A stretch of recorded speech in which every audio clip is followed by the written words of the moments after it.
यहाँ सड़क नहीं है, गड्ढों में ही अपना हुनर दिखा रहे हैं। मेरे शहर के ई रिक्शा चालक नया रिकॉर्ड बना रहे हैं। रोड रेस की प्रतियोगिताओं में इन्होंने कभी हिस्सा तो नहीं लिया, लेकिन माइकल शूमाकर से कम इनका सामर्थ्य नहीं है। छपरा की जर्जर गलियों में भी इनका साहस हर रोज दिखता है। इनका संघर्ष व्यर्थ नहीं है। विकास के लिए तैयार हो रहे पायलट प्रोजेक्ट अक्सर इन्हें चुनौती देते हैं, फिर भी इनका हौसला मजबूत है। ये पानी और कीचड़ का फर्क जानते हैं, पैदल चलने वालों को पहचानते हैं।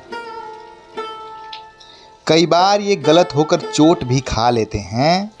बेरोजगार हैं, शायद इसीलिए दर्द होने पर भी मुस्कुरा लेते हैं। ई रिक्शा बनाने वाली कंपनियां भी इनके कौशल को देख हैरान हैं। ई रिक्शा बनाने वाली कंपनियां भी इनके कौशल को देख हैरान हैं। ये हैरत अंगेज होकर अपना परिचय बता रहे हैं। मेरे शहर के ई रिक्शा चालक नया रिकॉर्ड बना रहे हैं।